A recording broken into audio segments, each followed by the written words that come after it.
whakarongo ki te tangi a te korimako. Kōrero flowing out the hooker force. Kaupapa relevant, kaupapa out of bounds, kaupapa exigent, kaupapa paramount. Nā kona whakapiri mai ki te kaupapa tino whakahira whakarongo pi kari mai. Hare mai, o Taringa hare mai. We gotta gather up close everybody. Gather up close everybody. Kani move that body.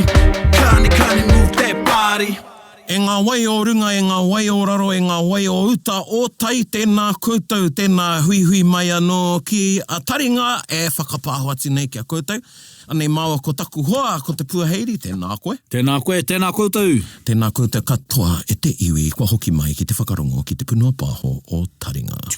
Coming to you from the bustling metropolis of Te Awamutu. What do you think about my radio voice when I put my radio voice on? You could sell insurance. I could sell you anything. Mahara koe ki taua koa is that guy he tangata rawakore i Amerika. Ai. Yeah. Mea rawake, but he just had that voice. Yeah, I wonder if mena ko whai mahi ia. Ai, e mahi tāna. Oh, gee. E hara. Hoi ano. So, nei mai hoki mai anei ki a Taringa and coming to you today. The episode number is 100 and tahirau. Ono te kaumārima.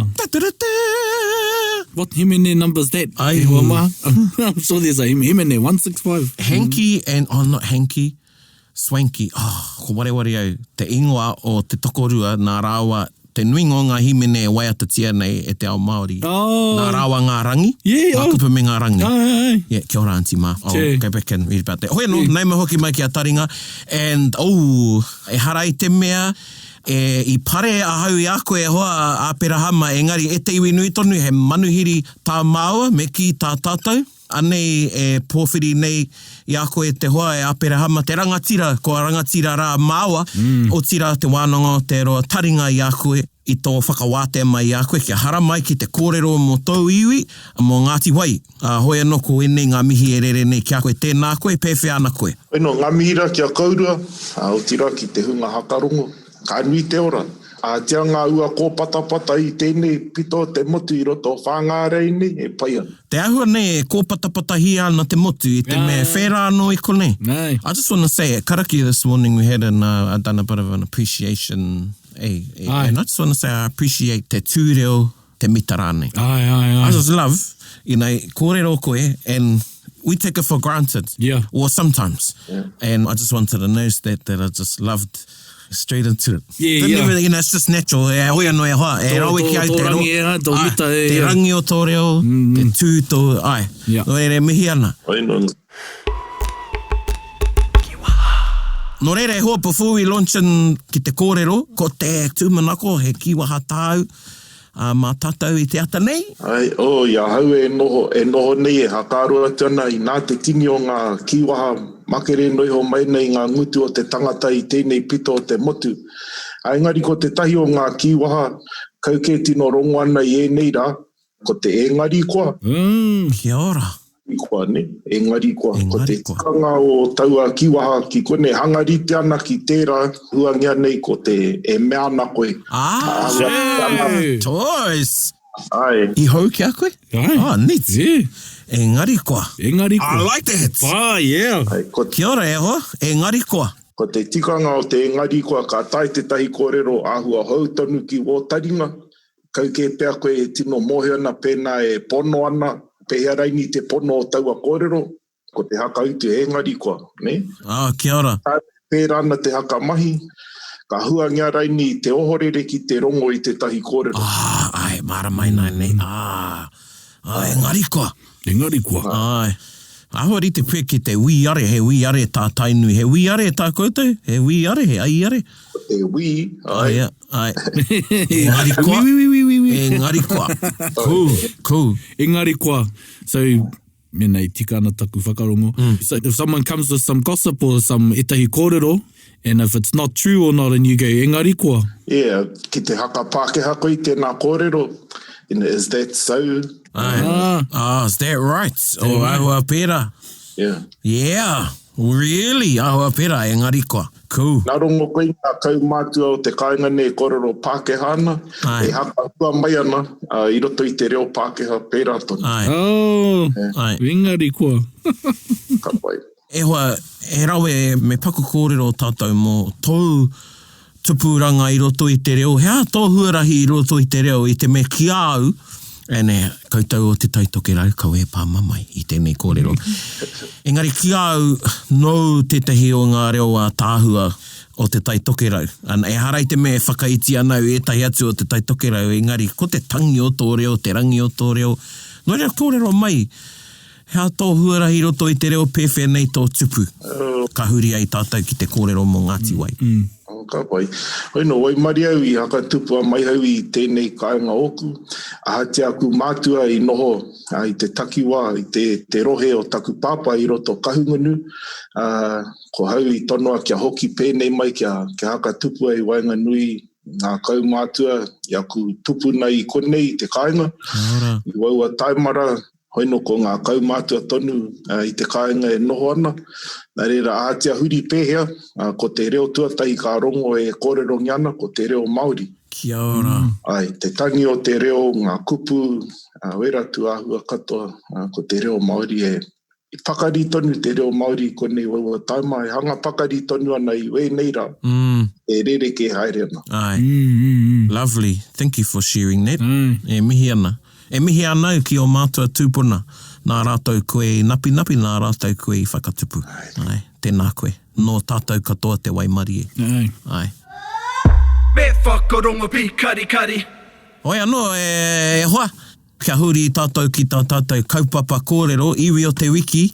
Anā kua kōrero tia e koe te kāinga nei. Te kāinga.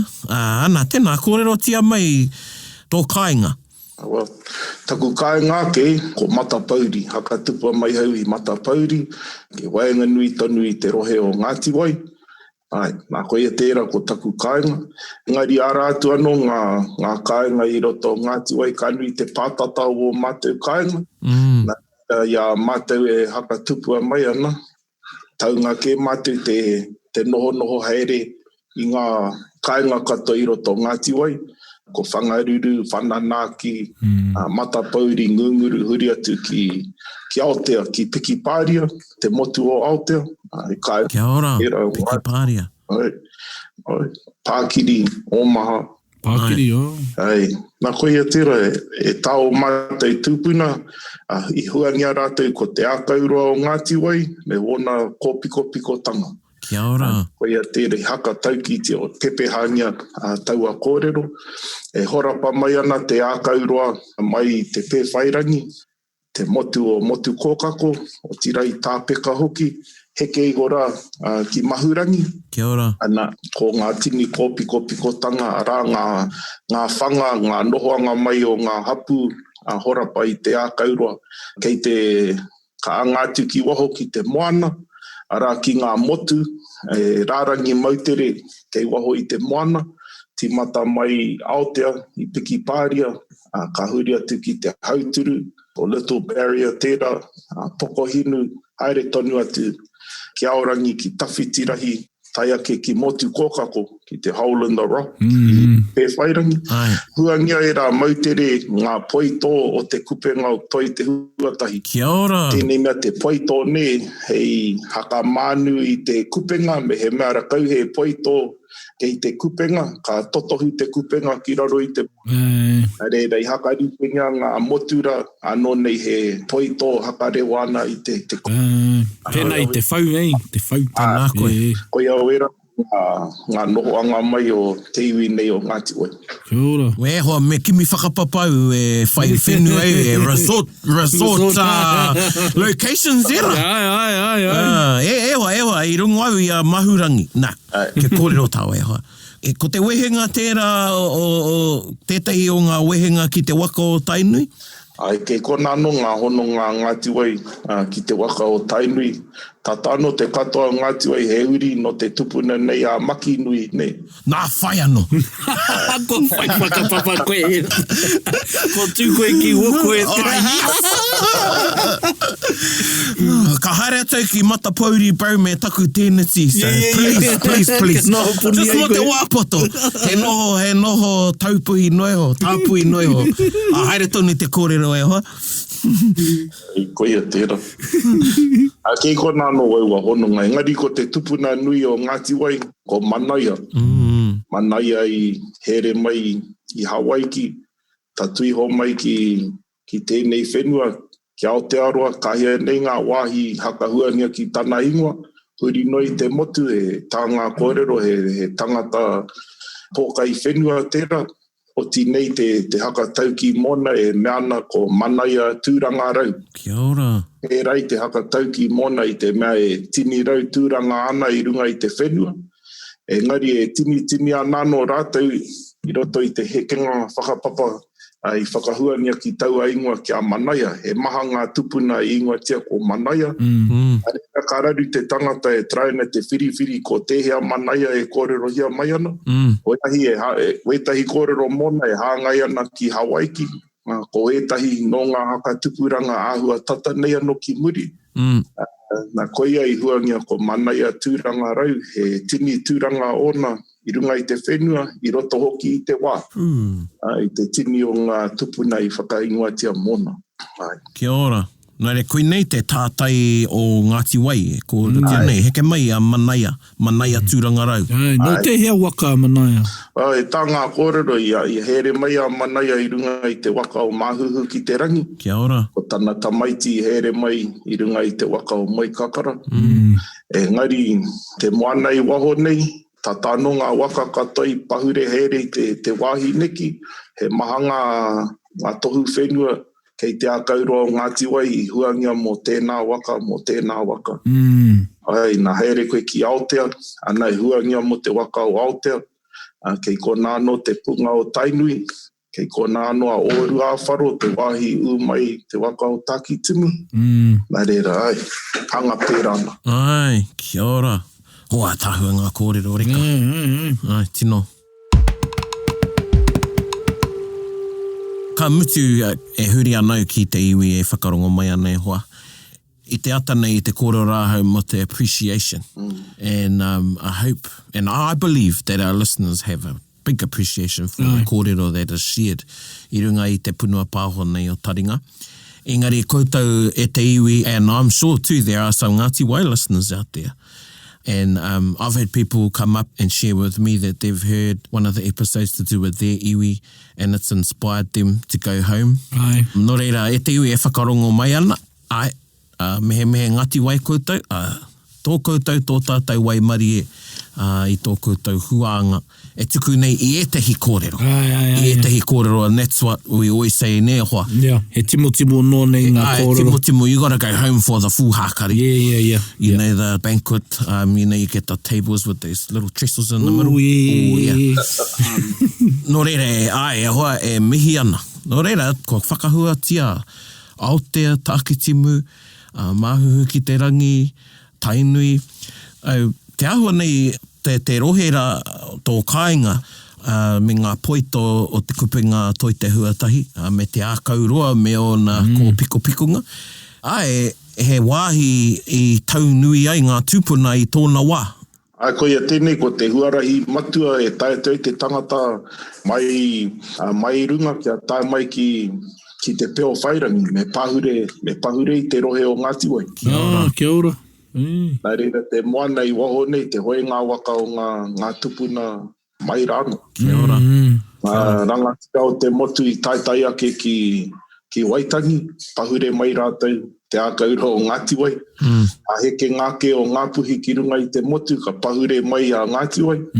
Nā reira koia tērā, ko te wāhi neki, I te mea e iwi moana Ngāti Wai. Wai tātou mā te tupuna Manaia, tia tuana hau ki uta e taupunga ana ki tai. o e tērā ko tana kōrero, a kua tū ki uta, kei te moana o na hakaro, tana kākau, wairua katoa e rūmaki tia maina I te moana. Lovely. Nei, e pērā nā Ngāti Wai, e iwi moana Ngāti Wai, e ko tawhiti ngā whakaro I te moana. Koina te takinga mai o te ingoa ake, wai nei, Ngāti Wai, he harawara nei, wai, te wai nei roto I tō koutou rahi. Ai, e ahua pērana, e hara I te ingoa tupuna, I huangia ki taua ingoa I te pātata o te iwi nei ki te wai. Ai, na tō ki ngā mahi karakia te iwi nei, kei kona anu e tahi kōrero mō ngā wai whakātāta, ngā wai tiro e rā ngā tūpuna a ngā tohunga, ne, ka haerea ke he puna kei te taha moana, I āta kairitea hei wahi karakia mō ngā tohunga o tēnei iwi. Ana, aua tū kōrero katoa I Ngāti Wai a Ngāti Wai. I mua ko te ingoa o Ngāti Wai ko Ngāti Manaia. Kia ora. Ari I roto I te wā I puringa I te ingoa ko kia Ngāti Wai.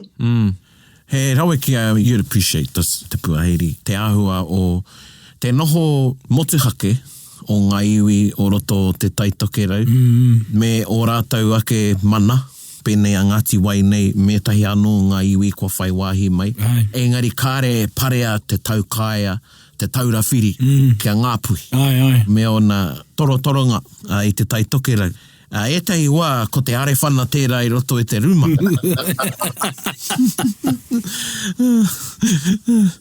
Wai, tā ngā iwi o ngāpuhi ne, nā kore te tangata e heke I a rāhiri, ai makere I ho taua tangata I te tau o te hoiho. Tā e tau ki te tahi hui a hau e hanga nohi tonu ana rongoa te I te tahi aku tupuna e meana ai, a Ngāti Wai reina I heke mai te hoiho, e ngari hara I te hoiho wake whenua, he hoiho moana ke. Piro, Touché, yeah. Tika, ko te manaia tonu. Ai, tika, ko te manaia tonu. Ai, tika. Very clever. Ai. Mute ko tāna te manaia reina I umai ki konei mua noa tu I tā koutou hoiho. Lovely. You can't beat those quips. Yeah, nah, you've got to, yeah. Yeah, you know, I roto I te ao Māori. You know, they're magic, they're gems. Crown jewels, really. Crown jewels, yeah. Ai, rawe ki au e rā kōrero. Ai, kāre I taka te kapa, engari kia puta rā no te kōrero I a koe. Kuia. Ko te manaia tonu te kupu. Ki taua ika. He ika tonu tērā. So for those of you to get the joke, a manaia is manaia is a seahorse. Yeah. So there's a saying in the north, you know, if you don't come from Rahiri, you must come from a horse. And one of them, Aperahama's tupuna, he said, well, we come from a horse, but from a seahorse. So way before your fella's horse. Ai, he rawe tērā. Yeah, rawe te kōrero. Nei, I paku kōrero koe mo etahi o ngā hononga, mohi o āhua mohi au, e hononga anō haunga e rā hononga o Murirawa kia tainui nei, ka muti kei tainui nei te wānanga o te roa. Engari, kei reira anō ngā hononga ki te rārangi ki nginira. Ai, kei kona anō e tai ko te tai o mātou tupuna, tāna ingoa ko mihi wātara. Ai, kia ora. Ai, I ahu mai o e tā ngā kōrero I tā mahine nā te kingi tuatahi nā pōtatau.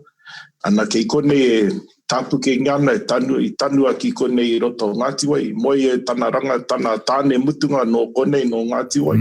Ai, nā kei kone e takoto mai ana no mai tērā taima.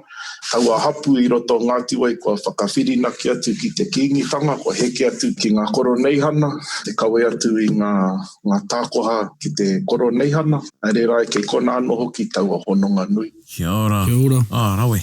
Rawe, hoa kei te hihiri katoa ku whakaaro I au kōrero I te ata nei. Ai, tēnā koe. Taringa.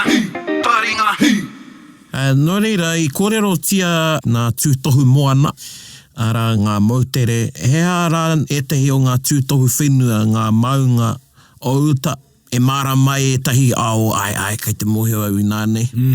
I roto I tō kāinga. Awa ko te maunga rongo nui o ngā maunga I roto Ngāti Wai, ko te maunga I huanga ki te tupuna nei ki a Manaia, e tū nei ki te wahapu o whāngare I te ringa parawa. Kia ora. Nā kei kona te maunga o Manaia e tū ana.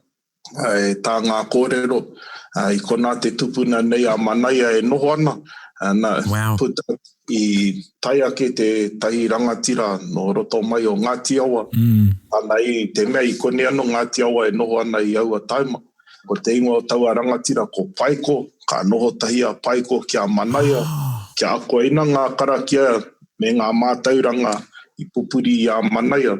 Nā te ata puta atu a Manaia ki te hiika, kia whāngai tana manuwhiri, ia e ngaru atu ana ka he tana hopu, tana mau I te ika, rawa ke I mau ma te māngai o te ika, ngari I titia ke te pihuka ki te kotore o te ika, I reira ia ka mohio he raru I te kāinga. Te tupuna niki ki uta, ka pute ia I tana wahine puta mai nei te whare, ka me ngā tua Manaia ki tana wahine kia unuhi wana kākahu, kia kau atu ki te waka. Te unuhi tanga mai o ngā kākahu ka kite atu a Manaia kua pania te pungarehu ki ngā waiwai me te puku mohio tonu atu kua moe tana wahine I a Paiko.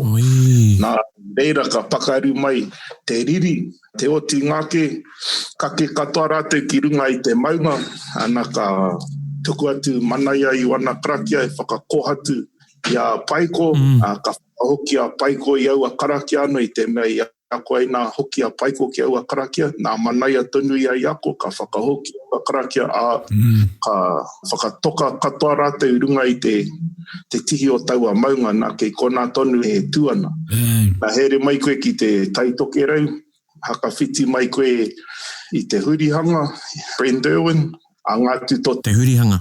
Hurihanga o kāwharu. O kāwharu! A ngā tuto titiro ki te moanaka, ki te koe ngā toka e tuana runga I te tihi o te maunga, nā ko Manaia tērā, tana wahine me ngā tamariki. Kia ora. Tēnō kōrero. Tēnō kōrero tērā, he nui ngā kōrero I roto I tērā kōrero. Ai.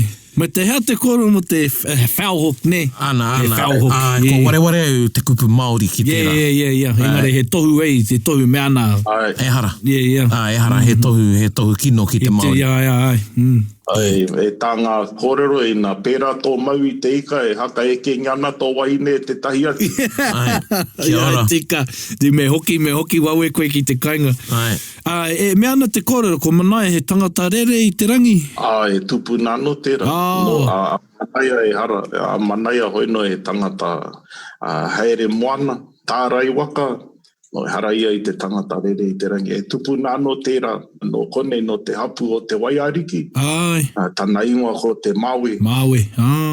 Te Mawe I rongo nui tau a tupuna mo tana ahei kia rere I te rangi. Tupu nāra nōku, heke ana hau, heke ngā tāku I tau a tupuna. Kia ora. Te Paiko rā e hoa. Ko ea te Paiko no te whakatau ki karangatia riri, karanga Paiko, karanga kai te karanga Paiko. Taua puana. Kia ora. Ere mai taua Paiko ki konei, kia nohotahi ki te tupuna niki, kia Manaia, kia ako ina ngā mātauranga me ngā karakia I a Manaia. Ngari a Paiko reina e tangata rongo nui mo te rongotoa ne, kaha ki te whawhai, ki te pakanga, te ara ngā taua I roto I te pakanga, ko ia tērā. Ki te hunga e whakarongo mai nei, hea I punga rehurehu ai a Paiko, hea I pēra ai tōna kiri? Take ia e noho maina hei tauira, hei akonga mo Manaia, ko tana mahi tērā, he mahi ngā mahi o te whare, e tā ngā kōrera ngā kaumātua konei.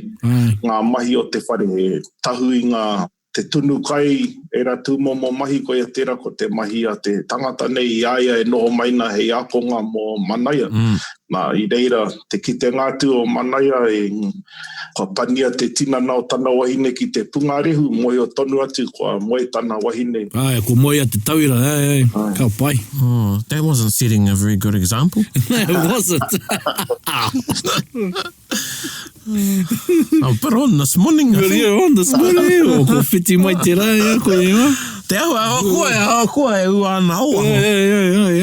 I just want to share with the koutou te hunga whakarongo.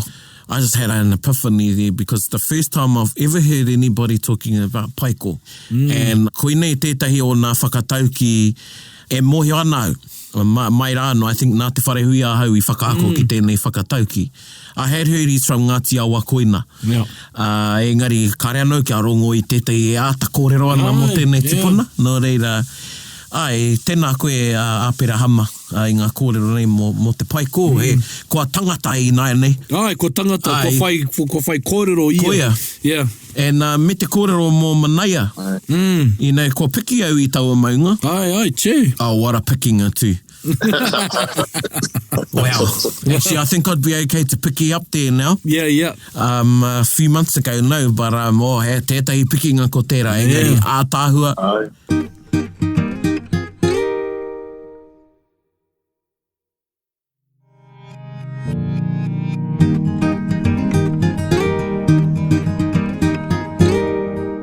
Engari I rongo au I tētahi wairua. No māua ko taku wahine ka piki ki runga, ka tuku au I aku karakia, tā ngai ngā karakia meki, ngā karakia uru whenua.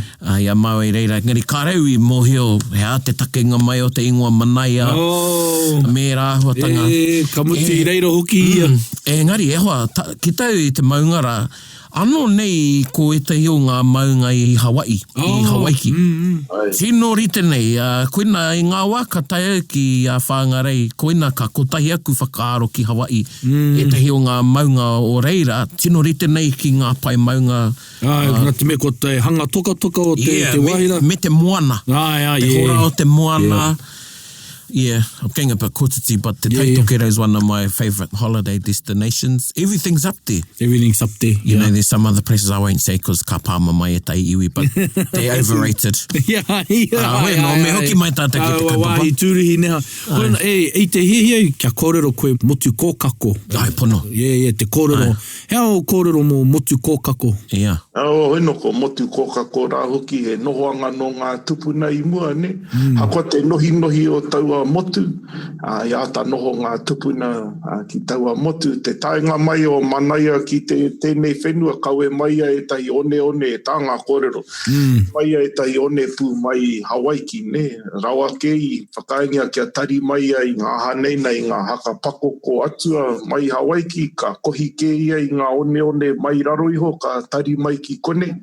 Nā ka ruiruia ki te ana I kona I motu kōkako e hua ngiana taua ana ko manawa huna.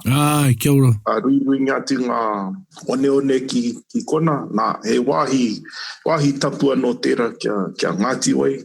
Mua I te me ngā hapu huhua o tēnei takiwa. Mua I te here ngātu o ngā tupuna o tēnei takiwa ki te pakanga, ka here tuatahi atu ki kona. Ki te mahiwara te karakia, pēnei ngā karakia o karakawhati. I te ara te mua I te haerenga, ne? Kia ora. Ina paterei ho mai he wai ki runga I te mātenga, he tohu pai ina mākukungia te mātenga, he tohu pai na kore, me noho mai taua tangata ki te kaunga, me kau e tuku ki te pakanga. Koia era ko ngā tohu I rongo hau. Nā koia motu kōkako, taku mōhio, e rua ngā kōrero I rongo I kōkako reina, he tangata tērā, I here mai I runga I te waka o māhuhu ki te rangi. Ari te tai atu takenga mai o taua ingoa, tēnei manu te kōkako ne, hara I te manu kaha ki te rere tawhiti.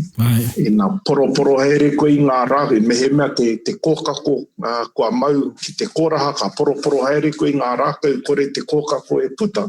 Ana he pērā no taua motu e nā pāmai te āwha, te marangai, kore koe puta. Ka noho atu koe ki kona kia taura anō te moana, ka tahi ka ahi kia puta, pērā anō I te kōkako nei, kore te kōkako e rere tawhiti. Kia ora.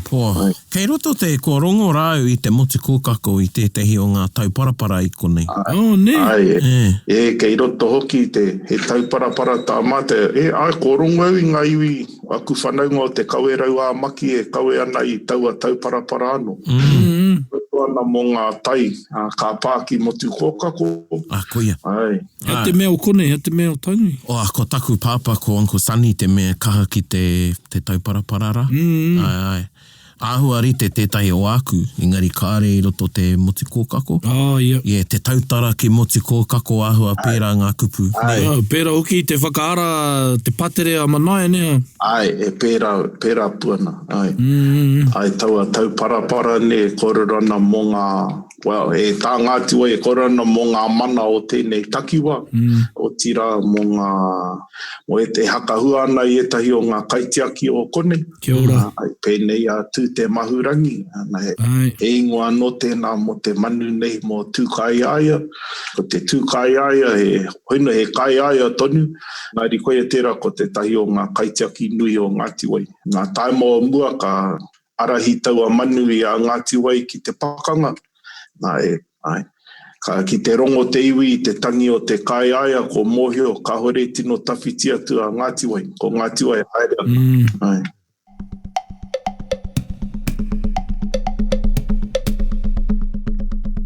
Ko e tau ki, hea no taua pepe, hea taua kōrero ka? Ka tangi a tū kai aia ki te moana, ko Ngāti Wai ko te moana e haerena. Ka tangi a tū kai aia ki te tua whenua, ko Ngāti Wai ko te tua whenua haerena. Kia ora, tū kai aia, tū te mahurangi. Pai. Hea tahua tēnā kōrero. Hei rawe, I tēnei tau I hareu I te tirohoi o whanganui. Ai rua wiki e paku whakapapa oku ki roto o e rā iwi I waimari e rā hau. I āhea hau tētahi o ngā waka mao ko taku wahine. I kitei I tērā āhuatanga I a mātau e haere ana I te awa. Ka puta mai e tahi manu. Ka rere mai runga I tō mātau tira toru te kau ngā waka. E tere haere nei te awa. Ka rere mai ngā manu ka hoki ngā manu, ne? Che. E ne nā ka tai mātou ki te pā, ka ki te āhua o ia mātou e tata nei ki te marae haere ana mātou, I roa puihi mātou. Ka ki te ka rongo mātou tuatai, ka rongo I te auahi. Tuarua ka ki te a te auahi. Che. Ne ka whakaro, man, tino Māori I tēnei. And ko heke ke mai te iwi ki te awa. And I was thinking, how did they know we were coming down the river? You know, we didn't have walkie-talkies or anything. And ka nomuri mai ka mōhio ahau, kua ki te rātau I ngā manu. Yes, And every part of the river had its manu. Anō nei he karere whakamōhio ana I te haukainga. Ana e haere mai ana he tāngata. So I can imagine that, you know, the kaya, the tū kaya, tū te mahurangi. Oh, well, hei taura mai a Ngāti Wai. Ani pēr me whakarite tētai hoi waka pēra kia haere ki ngā whanga o tō tau iwi e hoa. Ai hoki. I oti nei tētahi kariri waka pēra, nei tētahi haerenga pēra, kahia tau ki muri. U haere ki ngā kāinga I roto Ngāti Wai. Tai atu ki Piki Pāria, ki Aotearoa, ngari te tikanga. Ko ara mai anō, kia haka hoki ngā te tau a kaupapa ki tūpare huia. Ngari, e mana e tāre tonu ana, e tatari tonu ana. Kia puta mai e tangata I kōkiri tau a kaupapa. Kereira te pito mate hoa. E nira me pāhi tau a pauro ki a koe, ha? Te ahua nei, ana! E pai ana kia, he mea tōtō au ki te kainga. Engari koa. Engari koa. Just quickly, e tahi atu o ngā wāhira I whakahuengi e koe, ko whangaruru, whananaki, hea ngā kōrero mo o wāhira, hea te take, te pūtake o ngā ingoa. Te heringa mai o te waka nei o mohi o pāhi ana tātou nei. Tēnei mea te ingoa tapa ki te wāhi whenua. Kahia nei ngā kōrero mo te ahima mai o Kei tērā taha tētahi kōrero, kei tērā atu e te tau. Kōrero tia tō kōrero e wa, kei te pai. Kōrero tō ake e kōrero. Ko te kōrero nui, e kōrero hiana e te nuinga. I anga mai au a ingoa I te heringa mai o te waka o mātātua ki kone.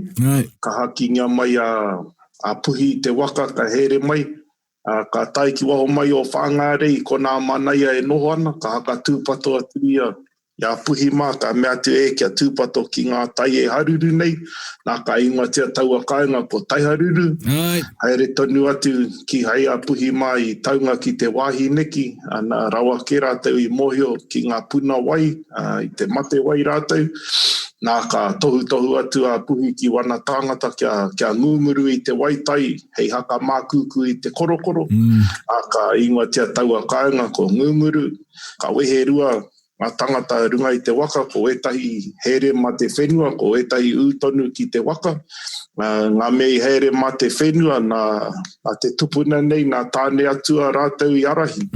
Akari te maia i etahi tutu, hei hopu, hei reti ngā kāka, nā ka ingoatia taua kāinga ko tutu kāka. Kia ora. Ka mutu i ko nā ka kake a tāne atua ki runga i te maunga, ka hakatangi tana rehu ko auau, ana ka ingoatia taua maunga ko te rehu o tāne, nā ka hoki anō ki runga i te waka, me ngā kākā nei, haere tonu atu ka tai ki mata pauri, ko ahua pauri tonu, ko te tai ahi tērā, ka ingoatia taua wāhi ko mata pauri, ka haere tonu atu, ka moe ki runga i te one, I reira ka hange te waiwai o puhi ai moe ana ka whana tana waiwai.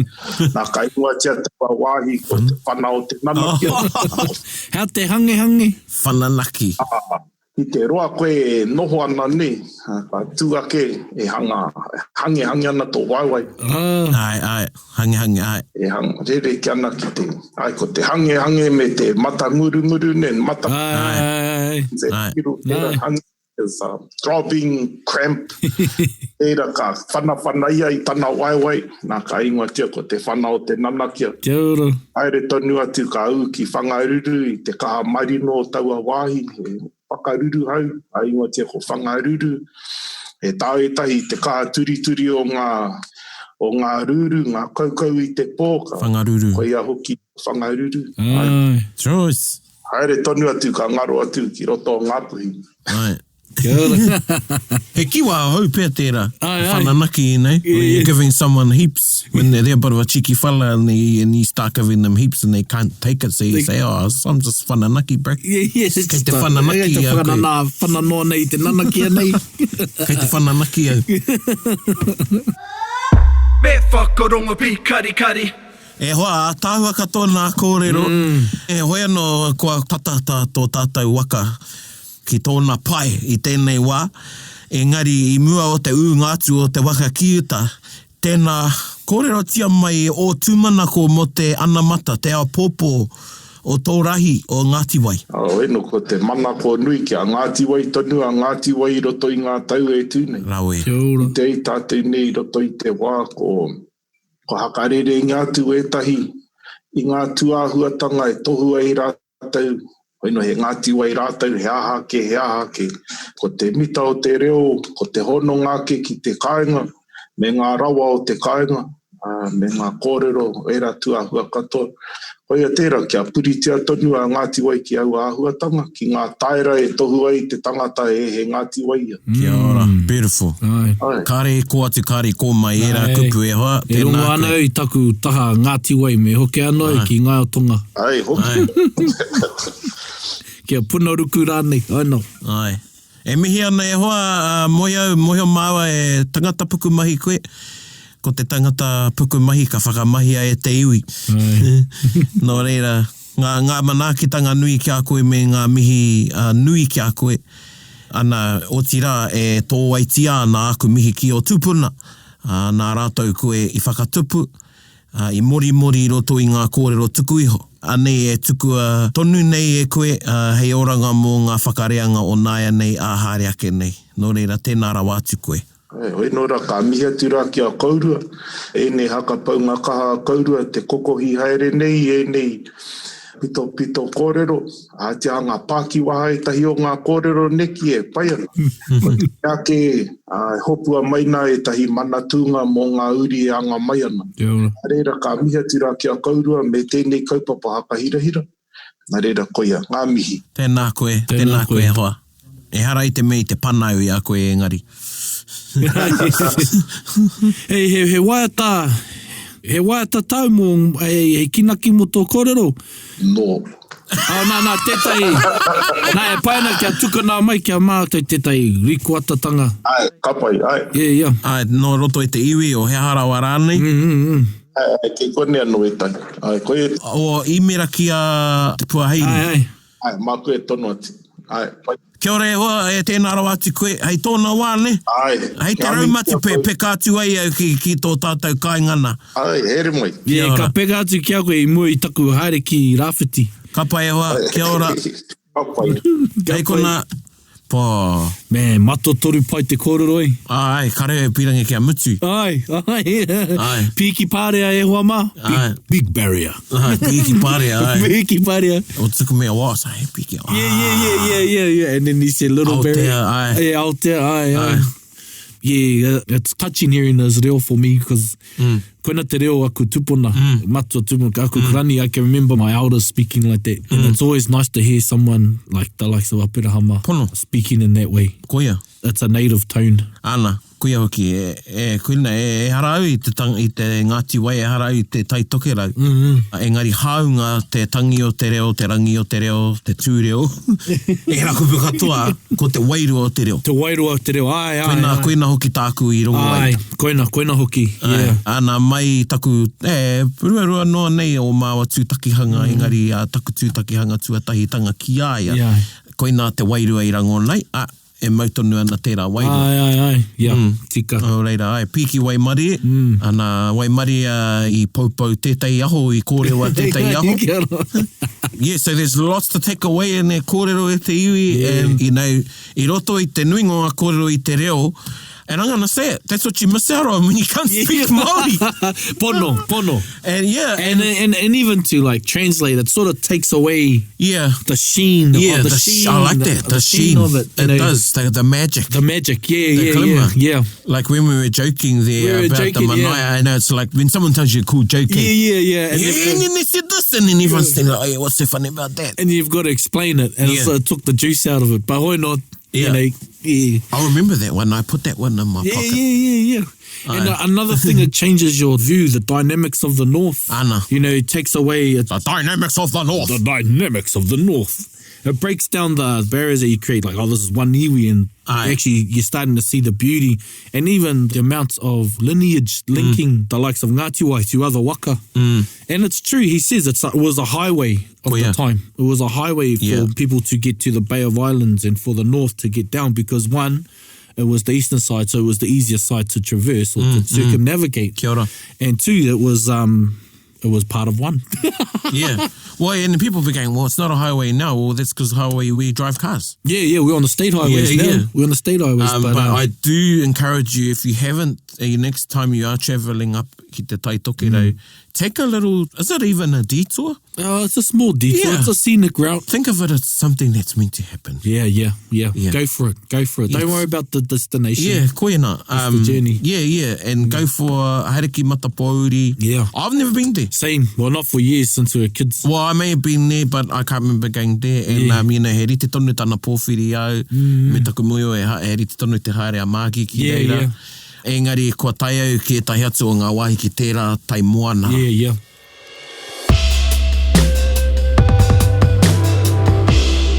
Yeah, so beautiful kōrero. And hei tautoko I ngā kōrero, ana I tētahi o ngā kōwhiringa, Aperahama. Nāna tēnei waiata I tuku mai, hei waiata mo te Wiki. Whakarongo mai.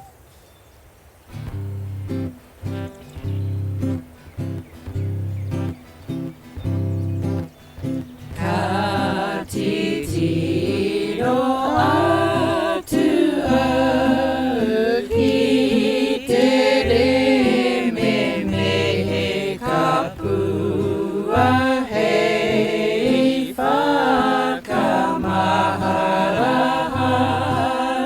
I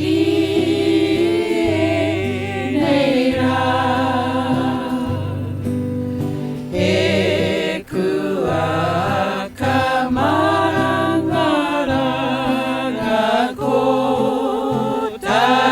te manu I tau atu ki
te rongo I tērā waiata. Yeah, ka nui tēnā mo tēnei putanga. Koia. Otherwise, you and I are just going to keep talking. Yeah. After this kōrero, I'm feeling the summer. Me too. I'm feeling the summer. I think that's the... Absolutely feeling the summer. All I can see is sunshine. Yeah, and sea, yeah, and kaimoana. Smell of salt in kaimoana, yeah. And seahorses. And seahorses. Nō reira, ka nui tēnei te iwi. Just one last one, because I like what he said. Well, everything he said really, but tērā kōrero when I asked him, what are your aspirations for the future generations of Ngāti Wai? And this is something that you can repurpose or for your own iwi and your being really is kia Ngāti Wai tonu a Ngāti Wai. Kia ora. Beautiful. Kia ora. Nō reira, e mihi ana kia koe te katoa e te iwi, e mihi ana kia koe, e hoa, te puaheiri, and still sending lots of love out to you, Erica. Ai, mama, hoki mai. Yeah, and she's expecting a visit from us, so maybe ka haere a tērā wiki. Yeah, choice. Yeah, I was waiting kia tau haere. Ai. You know, so, ngā manakitanga nui kia koe te ko te whānau e te tuahine Erica, o tira e te iwi nui tonu, e mihi ana kia koe te katoa, hei kona maira. Kia ora.